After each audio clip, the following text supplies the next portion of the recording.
Boa noite, meus queridos. Finalmente a monitoria começou. É um prazer enorme estar recebendo todos vocês aqui. Uma boa tarde também para o pessoal aí que está em um fuso horário diferente. Não vamos esquecer do norte, do Acre. Tem o pessoal aí que assiste a monitoria e está lá às 7 horas da manhã, no horário Brasília, mas na verdade ainda é 5 horas, então uma boa tarde para você também. Sejam todos bem-vindos aqui na monitoria. Para quem não me conhece, meu nome é Marcos Oliveira, eu sou monitor de geografia aqui do Descomplica. Muitas pessoas aí já estão acostumadas, já vão na monitoria. E eu queria dar um agradecimento especial aqui para o pessoal que faz tudo isso funcionar. Antes de mais nada, que está com a gente aqui ao vivo, Felipe, Mariana, Natália, está todo mundo aqui dando forças para essa monitoria. Boa noite, boa noite. A primeira coisa que eu queria falar para vocês, para quem não conhece ainda o Descomplica, ele está com uma promoção, tá? Que você vai ter assinatura do Descomplica VIP por um valor promocional de R$ 18,90. Está mais barato do que no site, tá? Se tu for lá agora no site, você não vai conseguir por esse valor. Se tu for pelo Facebook, não vai conseguir por esse valor. Então, o que tu tem que fazer para pegar essas 12 parcelas do Descomplica VIP por R$ 18,90? Você vai entrar no site do Descomplica, você vai para a parte de assinatura, você vai descer o site até lá embaixo. Tu vai até lá embaixo, carrega, até aparecer código promocional. E aí você digita seu desejo, praticamente. Tá? Qual é o seu desejo? Quero passar. Quer passar onde? Quer passar em tudo. E aí você vai digitar isso aqui, tá bom? E aí você consegue esse desconto. Ele vai te dar acesso ao quê, Marcos? Ele vai te dar acesso ao Descomplica, o plano básico, normal, as aulas ao vivo, que todo mundo já conhece. Tem aula ao vivo de manhã, tem aula ao vivo à noite.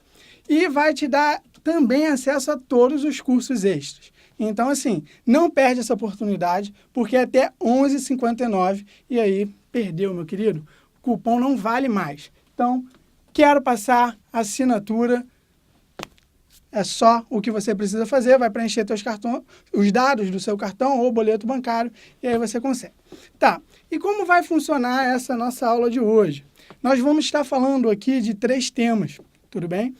Nós vamos estar falando de Estado Islâmico, e aí nós vamos falar de Primavera Árabe, como as transformações provocadas pela Primavera Árabe na África do Norte, no Oriente Médio, impactaram no Estado Islâmico, e depois nós vamos para migrações internacionais.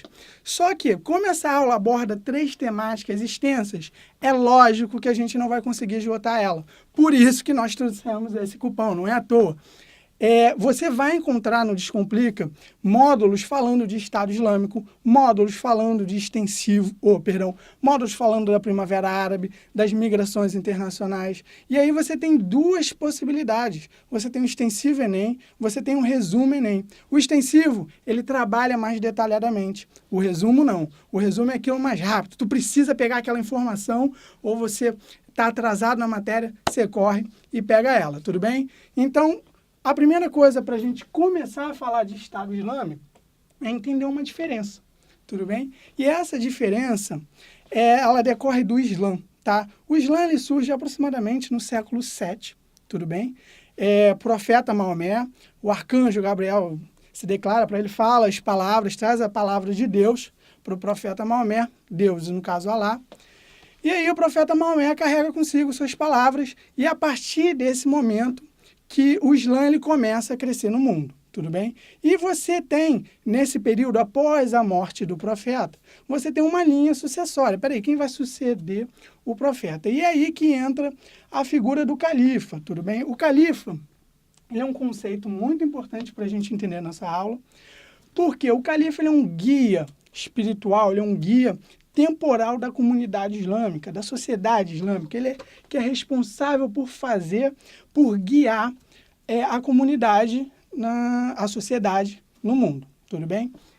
Só que tu tem o primeiro, tu tem o segundo, tu tem o terceiro, você tem um 4º califa, e aí no 4º califa se começa um questionamento. Peraí, esse guia espiritual responsável por guiar a comunidade islâmica, ele tem que ter uma origem consanguínea, né? Ele tem que ser da família do profeta, tudo bem? Ou ele tem que simplesmente ser um excelente líder, né? Ele tem que ser uma pessoa com um grande papel, com uma grande importância na sociedade, que conquistou ao longo de um processo de meritocracia. É a partir dessa diferença de quem vai ser o líder, se vai ser um líder por consanguinidade da família, ou se vai ser um líder por meritocracia, pelo papel que ele tem na sociedade, que divide dois ramos do Islã que a gente causa muita confusão, que é o xiita e o sunita. Tudo bem? Então, o xiita é aquele que defende que esse líder, o califa, ele tem que ser a família do Maomé. Ele tem que ter uma consanguinidade. Enquanto os sunitas, não. Os sunitas já acreditam naquele líder, naquele guia, que simplesmente tem um papel importante na sociedade através do mérito. Então, o sunita, meritocracia, o xiita, consanguinidade. A partir dessa diferença entre esses dois, a gente já acaba com um mito problemático que a gente tem do Islã, que é a ideia de que o xiita ele é violento e o sunita ele é mais tranquilo. Mas hoje a gente vai ver que, na verdade, é o contrário. O Estado Islâmico ele é um grupo sunita e ele é muito violento. Então, a gente já acaba com esse mito e começa a estabelecer que o problema da violência não é ser xiita, não é ser sunita, não é ser islâmico. O problema da violência é o fundamentalismo. E é a partir disso que a gente começa a nossa aula, tá bom? Uma outra coisa que é importante a gente saber aqui é o objetivo, né? Qual é o papel do Estado Islâmico hoje em dia? O que ele quer? O que ele vai ganhar com isso? E o papel do Estado Islâmico hoje em dia é criar uma nação, tá? Sob a lei islâmica. E quando ele fala criar uma nação, é criar um Estado, é ter um território. E aí começa a ter problema do seguinte aspecto. Quando ele fala nação, ele está falando de território. Esse território ele vai ser criado hoje, na atualidade, tudo bem? Sobre áreas que já possuem seus limites definidos. E é por isso que o Estado Islâmico ele age da violência para conquistar essas áreas. Os países já estão definidos, nós já temos os limites nacionais do Iraque, os limites nacionais da Síria. E aí o Estado Islâmico ele quer criar um Estado ali, no meio desses dois países. Logicamente, ele vai agir com violência com esse propósito. E quando a gente fala sobre a lei islâmica, é a Sharia ou Sharia. Tá? É simplesmente um conjunto de como você deve se comportar. Tá? Na sociedade, ela diz respeito, por exemplo, ao seu hábito alimentar, ao seu hábito sexual, como você deve se comportar na economia, como você deve se comportar na política. Então, a Sharia, ela diz respeito a um código islâmico de como se comportar. Ela não é a única, existem algumas diferenças. Vários estados, um ou outro aplica de uma maneira ou de outra, mas a gente vai se concentrar aqui nela, tá? Sharia ou Sharia. Então, tranquilo. E aí, eu acho que agora a gente já pode caminhar mais um pouquinho para a origem do Estado Islâmico. A gente já começar a entender. A gente já tem um objetivo, já tivemos lá a diferença entre esses grupos, e nós podemos começar, então, a falar agora do Iraque, que é onde ele surge de fato. Para a gente entender o que está acontecendo no Iraque, a gente tem que olhar para a população, tudo bem? E nós observamos que a população do Iraque, ela tem uma certa estratificação. Tu tem 60% de xiitas, 20% de árabes sunitas e 20% de curdos sunitas. Olha só, árabe e curdo são etnias. Árabe é uma etnia, curdo é outra etnia, tal como a etnia nipônica, também é um exemplo, tudo bem? E só que ambos, todos eles, são islâmicos e, logicamente, podem e vão divergir na sua interpretação sobre o islâmico. Só que, para a gente conseguir entender o porquê dessa estratificação aqui, a gente vai ter que falar da formação dos estados nacionais. E, nesse momento, a gente volta um pouco no tempo, a gente vai lá para a véspera da Primeira Guerra Mundial, aproximadamente. A gente está ali no século XIX, final do século XIX, início do século XX, tudo bem? E acontece que a América está independente, né? Estados Unidos, as 13 colônias, o processo de independência. A gente viu o processo de unificação dos Estados Unidos, ontem na aula do empurrão, para quem já perdeu as aulas ao vivo, tem o empurrão, que é um outro plano do Descomplica, um outro projeto do Descomplica, que ele é dividido em fases. Agora ele está fazendo um resgate de alguns conteúdos, posteriormente ele vai adicionar, e aí vai ficar punk, é estudo direto mesmo. E esse empurrão, tu consegue como? Quero passar, tá? É o código, tu vai entrar na página do Descomplica, vai até lá embaixo, quero código promocional, quero passar, é o seu desejo. Você coloca ele lá, quero passar, e aí é só pagar o boleto ou o cartão. Assinou o Descomplica VIP, aí o que eles ganham? Pô, assinou o Descomplica VIP, tu vai ganhar acesso ao plano Descomplica básico, vídeos, as aulas ao vivo de manhã, de noite, o módulo extensivo, o resumo. Tu vai ter acesso a projetos extras, o empurrão que eu acabei de falar aqui. Você tem medicina para os fortes, tu tem matemática sem problemas, que a Nath também está lá presente. Então, assim, tem dificuldade de matemática, não está entendendo nada, tu está lá por baixo, tu, pô, Marcos, estou perdido aqui, não entendo. Tu vai para matemática sem problemas. E isso tu tem acesso com o Quero Passar no Descomplica VIP. Tudo bem? É 18 um cafezinho por dia. É mesmo. E assim, e olha só, se tu assinar agora, entrando pela página, digitar esse código, tu paga R$18,90. No site tá quanto? No site tá 19. Olha aí. Olha o seu desconto. Não, era R$19,90, né? Isso. Pô, R$1. Não, tá, R$1, mas são 12 parcelas. Não, antes estava R$25,90. Tava 25. Gente, mesmo que seja R$1, tá é um hambúrguer no McDonald's. No triplo, no final do ano, tu compra um hambúrguer no McDonald's, tá, meu querido? R$8. Que isso, não. Pô, hambúrguer é uma coisa muito boa aí. Não posso deixar Vale de a pena. Valeu, né? Da onde a gente conseguir tirar dinheiro para comprar hambúrguer, né? Tá valendo. E aí, o que acontece?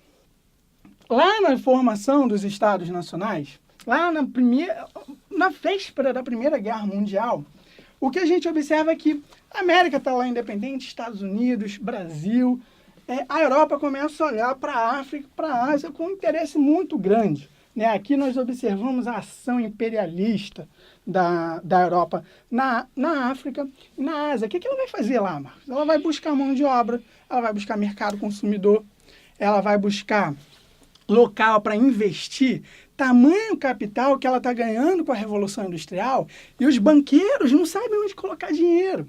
Tá? E aí eles vão buscar esses continentes, vai na Ásia, vai na África, para investir todo esse capital. E aí que você começa a ter uma ação imperialista da Europa e que ela começa a definir fronteiras nesses continentes. A mesma coisa que aconteceu, aquele famoso processo de partilha do continente africano, vai acontecer no Oriente Médio, vai acontecer com alguns países da Ásia. E aí que começa a ter um problema, e aí que se encaixa o Iraque. Nós temos aqui, já ali na Primeira Guerra Mundial, agora a gente já está século XX, início do século XX, 1914 a 18, né? O Iraque,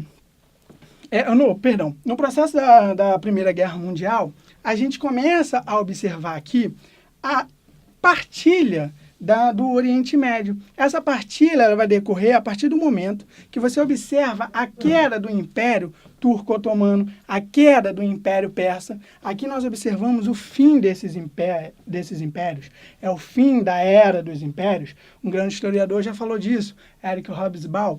Então, a gente, nesse processo, a Europa para e pensa, não, peraí, quem vai ocupar esses territórios que o Império Turco-Otomano está deixando de ganhar? Quem é que vai abocanhar essa parte? E aí que entra França e Inglaterra. A França e a Inglaterra vão buscar áreas de influência ali no Oriente Médio, e uma dessas é o Iraque e a Síria. Aí o Iraque está quase todo sobre a área de influência dos britânicos. A Síria sobre a área de influência quase toda dos franceses. E aí, quando eles começam a delimitar e se formar, consolidar como estados nacionais, essa fronteira não vai ser delimitada a partir do nacionalismo, a partir da ideia de um povo, de uma unicidade. Aqui no Brasil a gente também não é, né? Porque o que nos identifica como brasileiro? Sim, a bandeira, futebol, né? O que mais? O que identifica vocês como brasileiros? Sei lá, assim, chutando. Não, melhor não opinar. Sol. sol, praia, talvez. Só que se você olhar isso para o sul e tu olha para o norte e depois para o nordeste, temos um conjunto de população muito diferente ali. Não existe uma uniformidade. Nossas fronteiras também foram definidas, só que não foram definidas como lá na Ásia, entendeu? E aí, o que acontece? Eles agruparam esse pessoal aqui que não concorda, tá, um com o outro, eles já apresentam um ou outro conflito por causa dessas divergências, e eles juntaram isso sobre uma nação. E a partir de agora, vocês são um país, tá bom? Vocês são um país, vocês vão ter um presidente, vão ter alguém no comando, isso vai ser definido a partir de agora sim, e aí Marcos, que começa o problema. Desculpa te interromper rapidinho, só para avisar que você está online no Facebook. Opa, estou online no Facebook dá também. Pessoal aqui no Olá, Facebook. pessoal, tudo bem? Agora é 2 câmeras aqui, que isso, tô saindo. Não, tô indo pro sucesso agora, cara. Lá na câmera do meu notebook, lá, pequenininha, horrível. Agora eu já tenho uma câmera gigante aqui, um iPhone, é luxo. E aí, olá, tá, pessoal? Nós observamos aqui esse grupo, ele fica ali tudo junto, misturado. E aí a gente começa a dar um pulo, né? A gente já vai um pouco mais para a atualidade, ali final da Guerra Fria, a gente está ali 79, 90, tudo bem? A gente tem o Iraque estratificado dessa maneira. Se você fosse falar, não, peraí, o Iraque é um país democrático, tiveram eleições, é lógico que quem ganharia esse processo seriam os árabes xiitas, eles são maioria, se tivesse qualquer votação, eram eles que iam ganhar. Só que não. Quem está no poder aqui desde 79 são os sunitas. Tá? E aí, quando você tem uma minoria no poder, para você manter esse poder, além do fato de que você constrói um cadro de leis, cria um cadro de leis voltadas para você, você vai estar beneficiando o seu grupo, eles não estão pensando nos xiitas, nos sunitas, nos curdos sunitas, você tem que começar a agir com violência. Você tem que dominar e falar, ó, que o papel é outro. Se vocês quiserem se meter comigo, eu sou minoria, mas aqui a violência é séria. Então, se vocês quiserem alguma coisa comigo, vocês vão enfrentar um problema. Eles pegam os curdos, dão um exemplo de como é que vai ser tenso, e aí eles continuam mantendo esse poder. Tudo bem? E aí, os árabes sunitas, 20% da população, vai manter o poder aí aproximadamente até 2003, tá? Ali de 80 até 2003. E quem está no poder é o famoso Saddam. Tudo bem? Perdão, deixa eu escrever aqui. Saddam Hussein.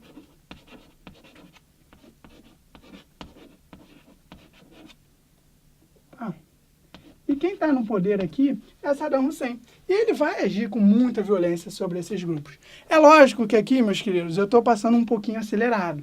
Não tem como, infelizmente, eu falar da Revolução Xiita no Irã, como a Revolução Xiita no Irã trouxe uma questão de disputa para o Iraque. O Iraque ele vai entrar numa guerra, Iraque e Irã. Infelizmente, aqui eu não tenho tempo para a gente detalhar dessa maneira. É por isso que está o código, tá? Não é à toa que está o código, e tem isso explicado, esse processo, a Revolução Xiita, a relação, o papel dos Estados Unidos em apoiar o Iraque, e depois ele deixa de apoiar o Iraque. É por isso que o Iraque, sob o comando de Saddam Hussein, ele fica revoltado com a postura americana, ele se declara um inimigo dos Estados Unidos, mas infelizmente a gente não tem muito tempo para falar desse processo detalhadamente, então a gente dá uma avançada aqui. Tá? Nós temos Saddam Hussein como um grande inimigo dos Estados Unidos. Até que chega 2001, e aí, em 2001, nós temos um atentado terrorista nos Estados Unidos, primeiro ataque em solo americano, e esse ataque desencadeia uma ação dos Estados Unidos sobre diferentes territórios. Por quê?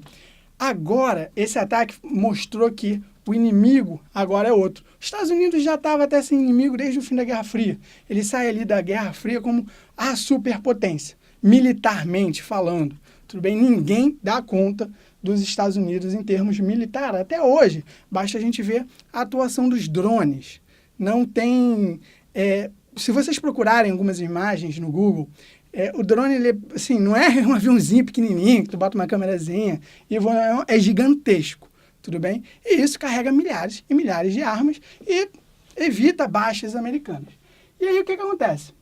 Os Estados Unidos ele não tem um inimigo aqui, isso faz com que sua indústria bélica esteja lá para baixo, deu uma caída. Só que quando os Estados Unidos sofrem esse ataque e começa um início de você criar o inimigo, o terrorismo passa a ser o inimigo. E o problema é que esse inimigo é invisível. Enquanto na Guerra Fria o inimigo era vermelho, tá? Era fácil de você identificar ele, agora o inimigo ele é invisível. Tá? Você não consegue ver ele. E é por isso que a doutrina Bush, a doutrina de guerra ao terror, ela tem como ação ataques preventivos a determinados territórios. Preventivos com base em quê? Provas? Será que essas provas são de fato contundentes para realizar tais ataques? Não sei. É aí que nós observamos, logo em 2001 já, o ataque no Afeganistão, que é onde estava localizado a Al-Qaeda ou Al-Qaeda. Rapidamente o regime talibã é derrotado, tá? E depois ele vai e invade o Iraque. Tu tem ali o Saddam Hussein, se lembra? Saddam Hussein se declarou um inimigo dos Estados Unidos. Você aproveita esse momento para falar o seguinte: armas de destruição em massa no Iraque. Então eu vou invadir o Iraque. Ele invade o Iraque, ele depõe Saddam Hussein, ele consegue derrotar Saddam Hussein. Depois se comprova que não tinha armas de destruição em massa. Tu vê aqui um jogo geopolítico nessa história para derrubar Saddam Hussein. E se comprova que não tem aqui armas de ataque de destruição em massa. E os Estados Unidos ele continua ocupando o Iraque desde então. Nós temos aqui a doutrina Bush, tá? Vou botar aqui, ó. Deve sair um pouquinho, né? Mas saiu? Da câmera? Tem a marcação aí, ó. Não, então tá. Saiu, Um pouquinho só. Saiu um pouquinho, não deixa tanto colado. E tá muito fraquinho. Faz Muito embaixo, fraco. faz na parte de baixo, não dá? Tá. Não, acho que dá para fazer forte aqui.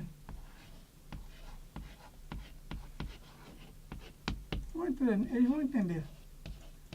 Acredito neles. Doutrina Bush. Esse período aqui, os Estados Unidos começam a ocupar o Iraque, depois de Saddam Hussein deposto, e eles propõem, não, peraí, agora que o Iraque está livre desse ditador, vamos propor um regime. E ele chega, propõe uma democracia. Ok, vamos fazer uma democracia, vamos instituir uma democracia. Só que, o que vai acontecer? Uma democracia, né? Logicamente, quem vai ganhar aqui nessa democracia serão os árabes xiitas, tá? E aí tu tem aqui a figura do primeiro-ministro, tá bom?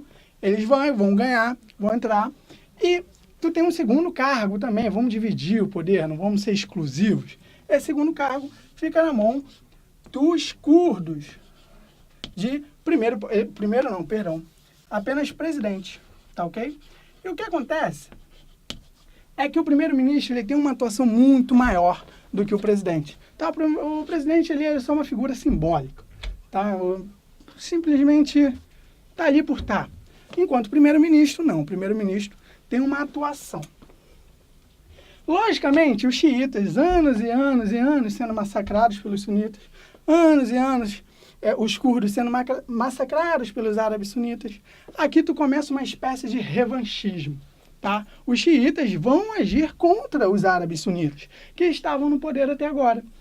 E aí, você começa a surgir grupos rebeldes, opositores à presença americana no Iraque, tá? E opositores também aos xiitas. Só que, de início, isso não vai ter uma adesão muito grande. Em 2004, se forma a Al-Qaeda do Iraque. Vai ser uma célula terrorista. Tá? E aí que está a diferença da Al-Qaeda para o Estado Islâmico. A Al-Qaeda, ela não tem a intenção inicial de criar um Estado. Tá? Ela não tem essa função. O próprio nome já diz, Al-Qaeda, em tradução, é a base. Tá? Ela vai ser a base para a ação do Islã contra o Ocidente. Tá? Ela vai ser essa base, ela vai fundamentar esse caminho. Inicialmente, ela não vai criar um Estado. Perdão.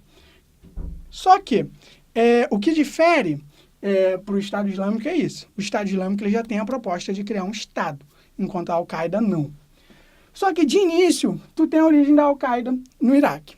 É uma célula, tal como por exemplo, as cidades hoje em dia, que são organizadas em rede, você tem a cidade do Rio de Janeiro, que se comunica com a cidade de São Paulo com a cidade de Fortaleza, a cidade de Fortaleza com uma cidade na Europa, através das redes de comunicação, do transporte. A Al-Qaeda, ela é um grupo terrorista completamente moderno, embora seja fundamentado em leis islâmicas, muito do passado, tá? Porém, ela tem uma atuação moderna, ela está organizada em células terroristas. Por isso que você não tem uma vinculação de um Estado. Tá? Ela está presente no Iraque, ela está presente no Afeganistão, ela está presente em alguns países do Oriente Médio, em alguns países da África do Norte. Ela não tem essa vinculação. Por quê? Porque ela é uma célula terrorista. Ela é invisível também. Ela tem atuação em diversos estados. E aí se forma a Al-Qaeda do Iraque, em 2004. Só que, depois de um ataque americano, a Al-Qaeda ela é derrotada, ela acaba se desmanchando, só que em 2006 ressurge como Estado Islâmico do Iraque. Tá? E aqui que a coisa começa a mudar um pouquinho. Por quê? Cada vez mais a ocupação dos Estados Unidos, que começou aqui em 2003, está deixando uma galera meio que revoltada. Pô, os Estados Unidos está ocupando aqui, propôs a democracia, não sai. Pô, o Ocidente já está se metendo muito aqui, desde a Primeira Guerra Mundial, a galera está definindo o que eu tenho que fazer, quais são os limites da minha nação, como é que é isso. A galera já está com uma raiva aqui. E aí o Whey começa a ganhar força, tudo bem? E aqui que a gente vai dar uma pausa para avançar sobre a Primavera Árabe. E aí, na Primavera Árabe, eu vou ter que falar com vocês muito rapidamente para a gente conseguir resolver nossas questões ainda, tá? O que eu queria falar da Primavera Árabe é o seguinte, eu vou passar rapidamente por ela, tudo bem? Ela está disponível no Descomplica, tem um módulo. Se tu acessar, para quem aí já conhece o Descomplica, você vai entrar lá no extensivo Enem, tá? Tu vai, disciplina, geografia, extensivo Enem, tu vai encontrar um módulo de Primavera Árabe. Vai falar de como se deu a Revolução de Jasmim na Tunísia, vai falar como se deu da Revolução de Lotus no Egito, vai falar como se deu a Primavera Árabe em cada um desses países. Aqui, infelizmente, eu vou falar de uma forma mais geral, mais rapidamente. É por isso, novamente, que eu ressalto o código Quero Passar. Concorda, Felipe?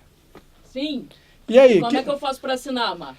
Tu vai acessar a página Descomplica, vai na parte de assinatura, vai achar o campo Código Promocional. Desce lá embaixo. Desce lá embaixo da página. O que faz? Digita. Você digita. Digita o quê? Quero passar. Quero passar, porque vocês querem passar? Se quem quer passar, Eu acredito eu não. Passar. Acredito que por estar assistindo essa monitoria aqui, o objetivo é esse, né?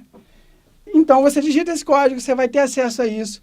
Tudo vai ser explicado mais calmamente. Eu vou ter um diálogo maior com vocês também. Como assim, Marcos? Você só vai conversar se eu pagar para você? Não, não é isso. É porque acontece. Você vai ter acesso a monitorias. As monitorias comigo, com a Nath, a monitoria com o Bernardo, com o Júlio de Biologia. Tem diversos monitores aqui esperando para resolver exercícios durante a semana, de uma lista que é montada e disponibilizada para você. E aí lá a gente tem um diálogo melhor. Quem é aluno da minha monitoria aí sabe que eu sou de falar muito mais com vocês na monitoria, que infelizmente a gente não tem isso. Mas... E que é mais além de monitoria que ganha, Marco? O que vem com o Descomplica VIP? Pô, vem o plano de aulas básicos, tá? Você vai ter 2 aulas de manhã, 2 aulas à noite e todos os cursos extras. O empurrão, se você precisar dar um gás aí nos seus estudos. Tem a medicina para os fortes, tem a matemática sem problemas. E você não vai ter só também o Descomplica, né? Você tem o Desconversa. E lá no Desconversa, você encontra mapas mentais, você encontra resumos daquela matéria, você tem um plano de estudo, que eu acho que isso é fundamental. Porque se você assinar o Descomplica, pô, ok, Marcos, fui lá, digitei, você conseguiu, conquistou meu coração, eu entreguei o número de cartão de crédito para o Descomplica. Fiz isso. Só que você chegou lá e aí ficou perdido. E agora? Tem tanta matéria que eu estudo. Você vai no plano de estudo.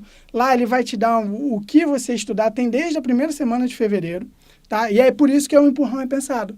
Se você entrar agora, você não vai conseguir pegar toda aquela matéria. Meu Deus, vou ficar desesperado. Você assiste o empurrão ele vai te dar essa base. E aí, ao longo do tempo, você vai revisando com calma. Tudo bem? É para isso que serve. Tem um plano de estudo, tem um cronograma para você não ficar perdido. Tudo bem? E aí vamos dar continuidade. Quase uma mãe, né, esse plano VIP. Pô, esse plano VIP é tudo de bom. E ainda te poupa permitindo comprar um hambúrguer no final do plano, hein? Que luxo. Ó, gente, eu espero muito profundamente que vocês tenham tirado print. Não, mas eu acho que deu sim. Ah, tiveram várias chances aí de print. Qualquer coisa é só voltar no player também. É, só voltar no player. Não entendeu nada também? É só voltar no player, tá? Não entendeu nada? Assina nos Complica, quero passar. Você vai poder Pronto. Você vai poder ver Isso todos aqui- os módulos sobre isso que o Marcos está falando. Isso aqui é só um gostinho, é um tira-gosto, sabe? Quando tu tá ali no mercado, né? Tu tá com um carrinho ali no mercado, tá passando vários setores assim.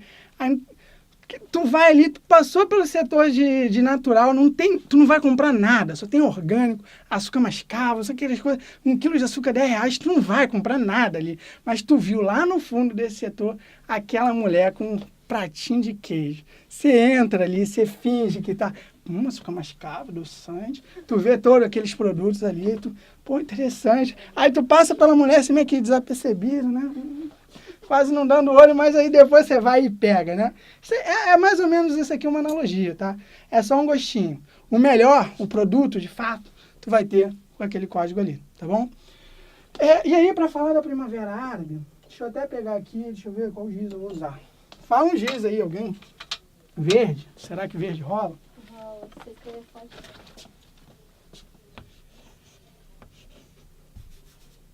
Falar um pouco da Primavera Árabe, tá bom?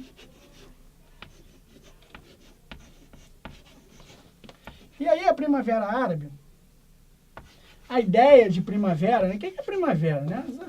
Desabrochar, florar, tu vê as flores ali, bonitinho, né? Aqueles abrochar. A ideia da Primavera Árabe é a mesma, tal como o Bernardo falou lá na monitoria de semana passada, quinta-feira, que da primavera estudantil como um desabrochar dos estudantes para os reais problemas da educação brasileira. A Primavera Árabe é a mesma coisa, é daí que veio a ideia também de primavera, tá? E a Primavera Árabe, ela fala o seguinte... O que se caracteriza? Foram um conjunto manifestações populares, tudo bem? E essas manifestações populares, elas vão estar buscando o quê? Melhora na qualidade de vida, tá? Vou botar aqui, qualidade de vida, tá? O que mais que elas vão estar buscando? Deixa eu ver se o pessoal digita alguma coisa aí. Vê aí, Felipe. Oi? Perdão. Se o pessoal digita alguma coisa. O que a Primavera Árabe busca? Qualidade de vida. Tem o delay aqui, deixa eu... Tem um delay? Tudo bem? Eu Vamos vou esperar preenchendo aqui algumas comigo. coisas aqui. Eu fico na frente, para eles não verem.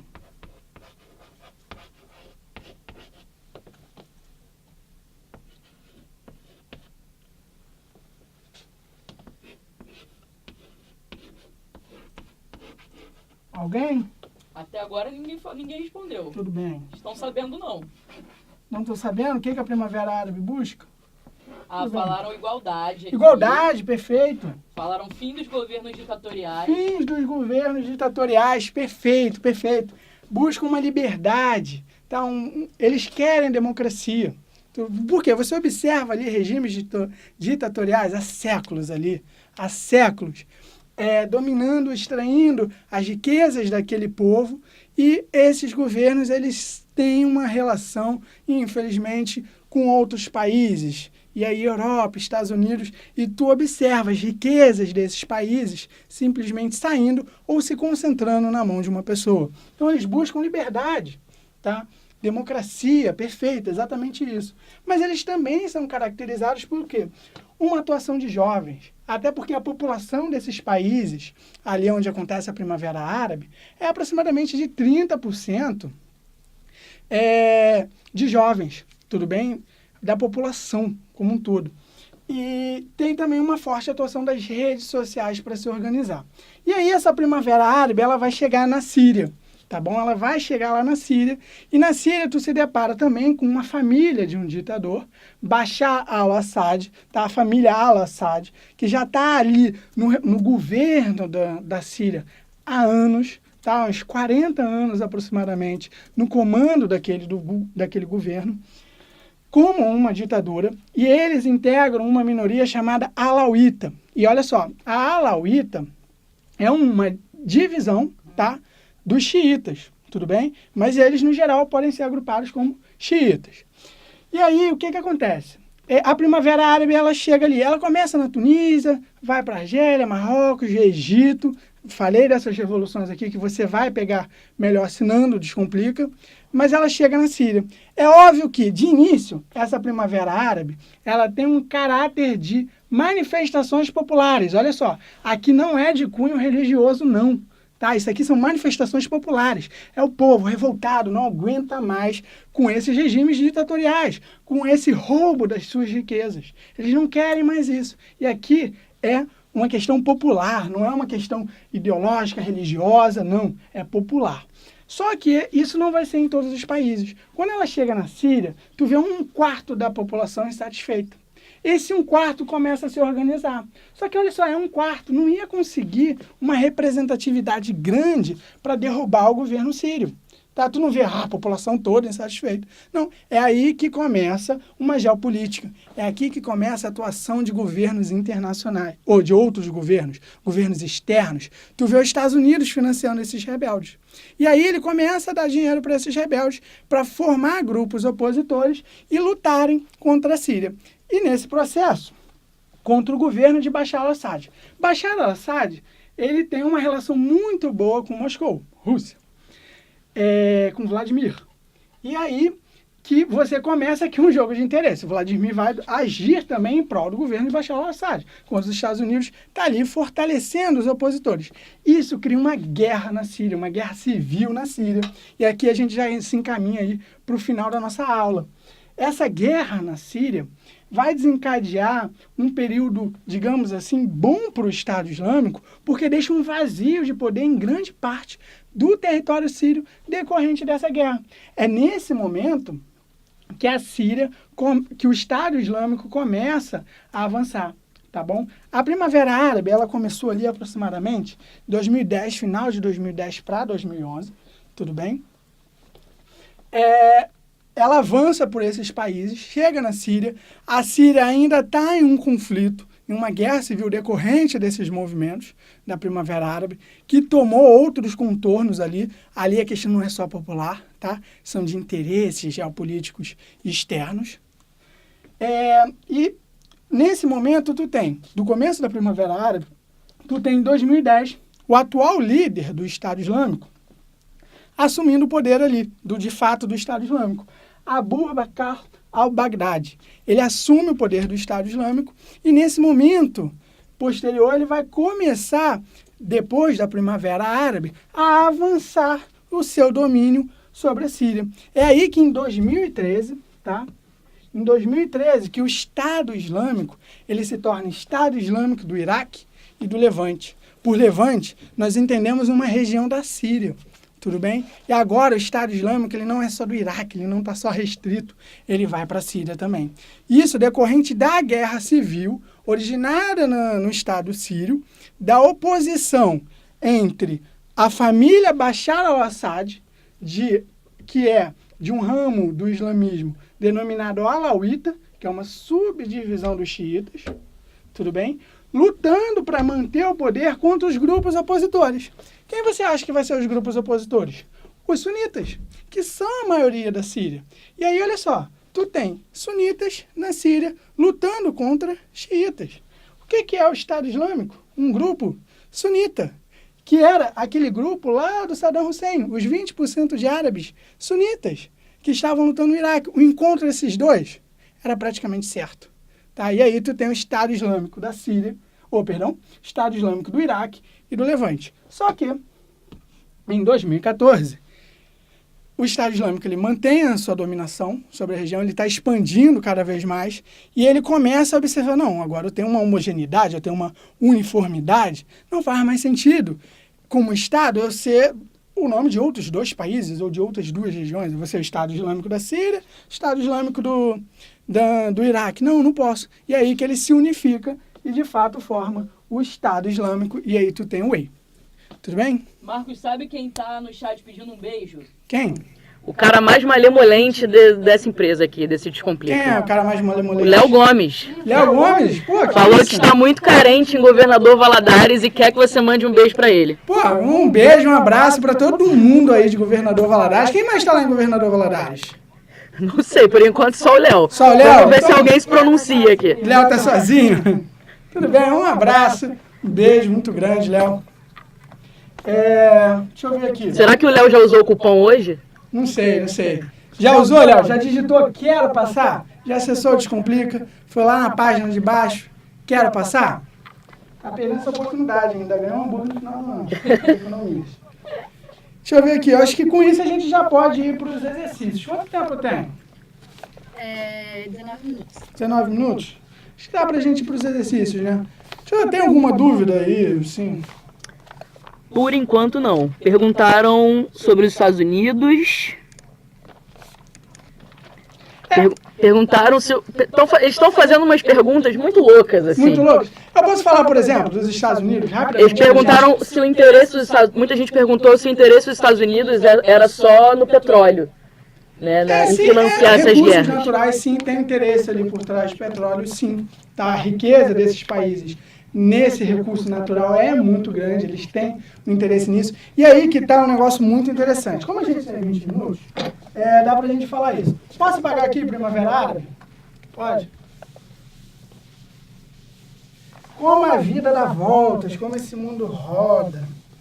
E os Estados Unidos sente a ironia da vida pela primeira vez. O que acontece? Tu tem a Síria, né?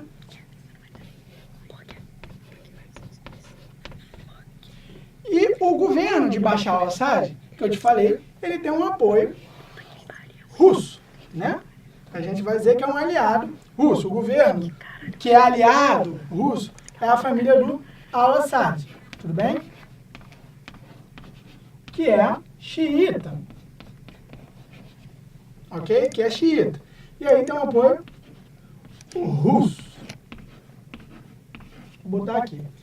E o que acontece? Na Síria, tu tem os rebeldes, né? Vou botar aqui, rebeldes.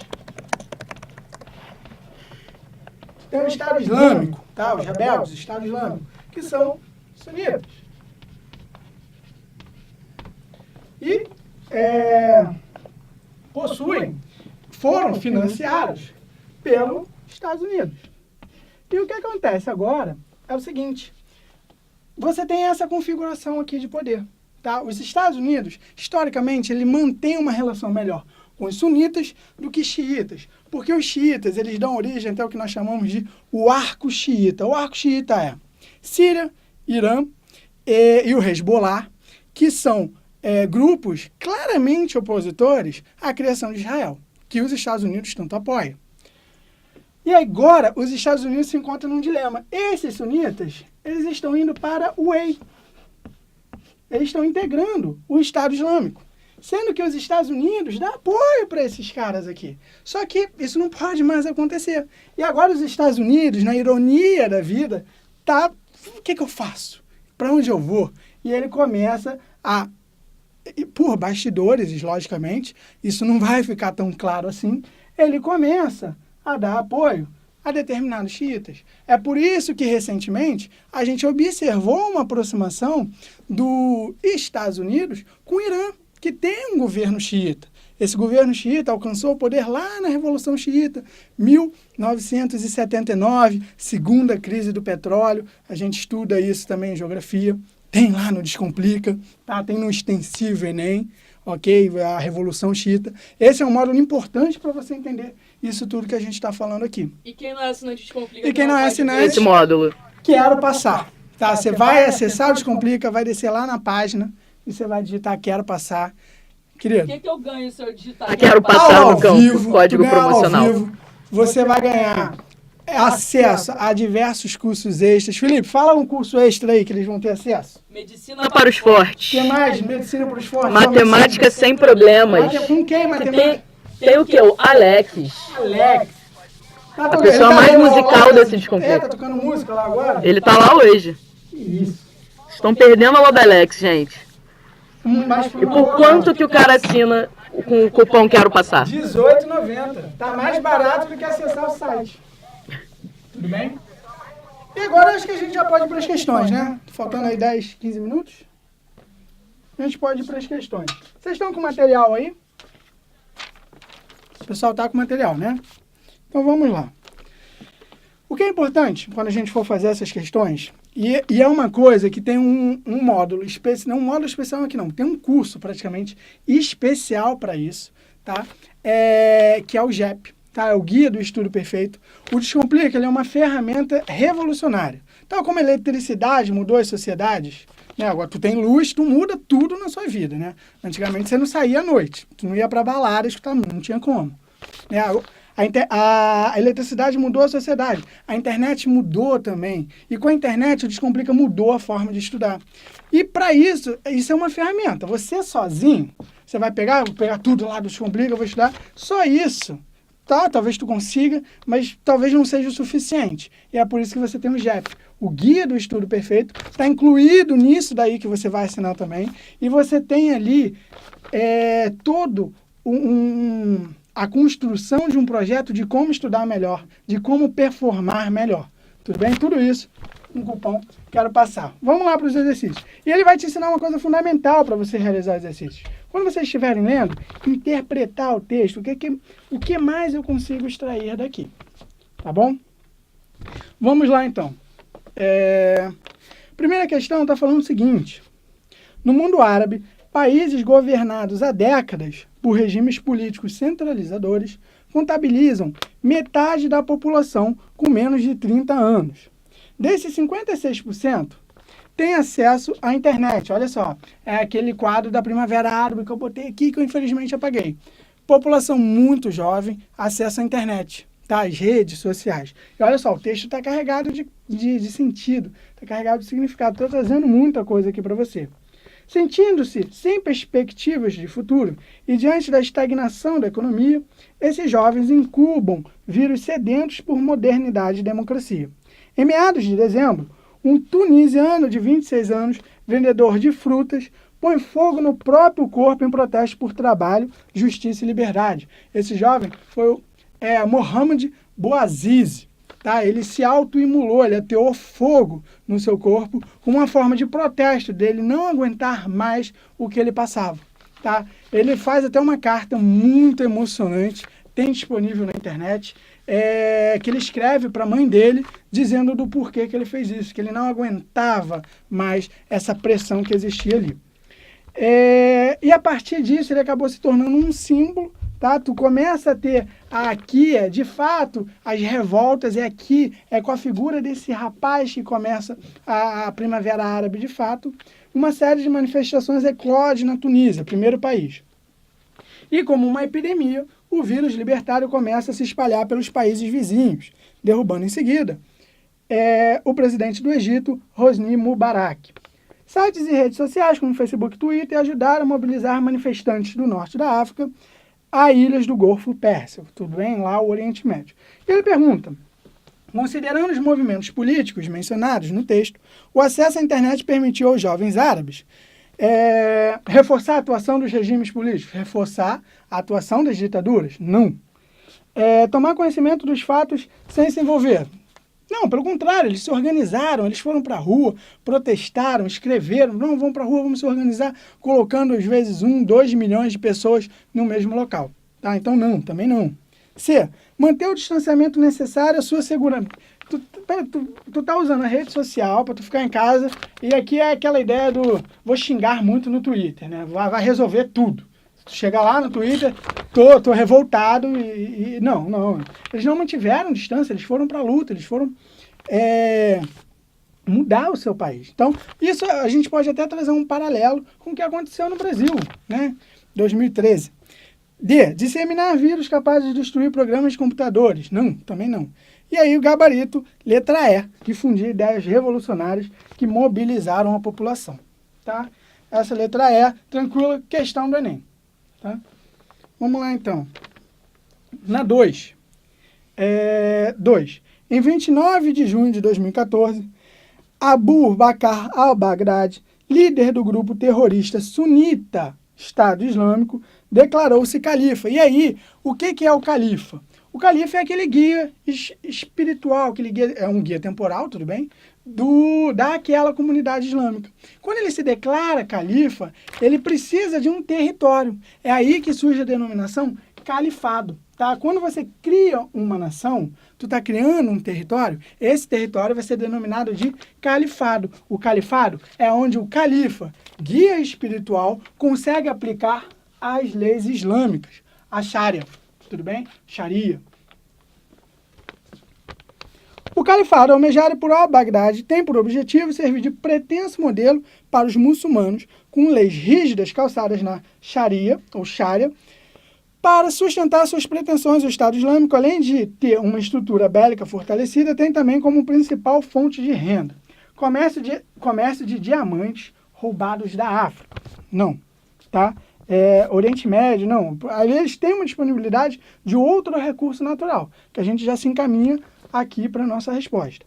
A distribuição de cocaína colombiana no Oriente Médio. Ok, que o narcotráfico ele atua em rede, tá? O narcotráfico ele é global, ele não está somente no traficante ali naquela comunidade, ele movimenta muito dinheiro, mas bilhões e bilhões e bilhões de dinheiro. É aí o mercado provavelmente mais rico de todos, muito mais rico do que negociar petróleo, tá? E de Narcos, né?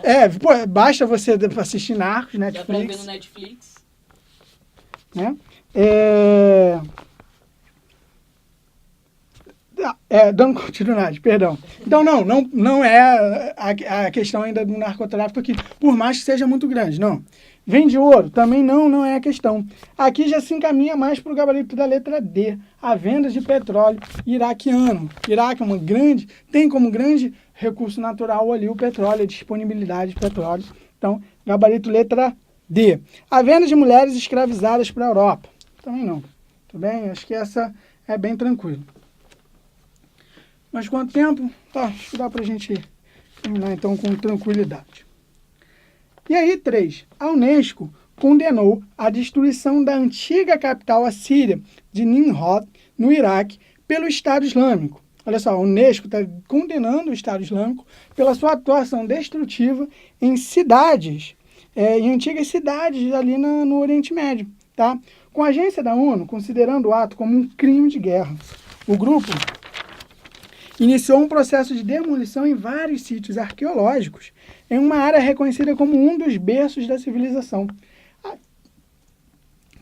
Aqui nós estamos falando de patrimônio histórico, patrimônio cultural, patrimônio imóvel, móvel. Só que olha só, isso não são patrimônios de décadas, tá bom? De alguns anos, de 100 anos, de séculos. Não estou falando desse tipo de patrimônio. Estou falando de patrimônios milenares aqui, tudo bem? De berço da civilização. Esses patrimônios aqui, a importância dele como registro, como algo histórico, é gigantesca. E eles estão destruindo. Eles vão lá e quebram, simplesmente. Isso tem uma relação com a Sharia, tá? Porque é proibido se adorar ídolos, tá ok? Imagens, figuras, eles atuam nisso. Só que eles não vão simplesmente ali, vai quebrar, tô com raiva, quebra e deixa por fim, assim. Não, eles se aproveitam disso e comercializam isso no mercado. Tá óbvio que não é um mercado legal. Então, o dinheiro do Estado Islâmico, isso vai ajudar para financiar o Estado Islâmico também. Esse dinheiro, é aqui que eu quero que vocês observem como o mundo é complexo. Ele não é simplesmente o bonzinho e o mal de um lado.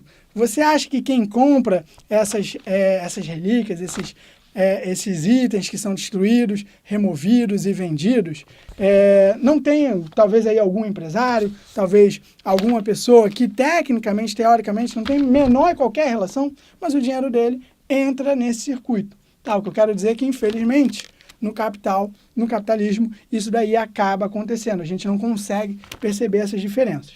Só que a pergunta é um pouquinho diferente disso. Tá? Ele fala o seguinte: o tipo de atentado descrito no texto tem como consequência para as populações de países como o Iraque a desestruturação Da homogeneidade cultural? Não, eles não têm homogeneidade cultural. A gente estava falando ali do seu processo de formação, como eles se juntaram, a diversidade muito grande que existe ali. E não só, por exemplo, na Síria, existem os alauítas e os sunitas.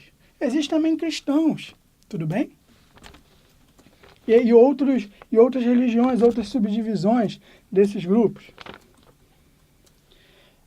Patrimônio histórico. Aí é o nosso gabarito, letra B. Tá? Controle ocidental, não. O Estado Islâmico, ao destruir essas relíquias, estaria como consequência desestruturando o controle ocidental, não. Tá a desestruturação do patrimônio histórico.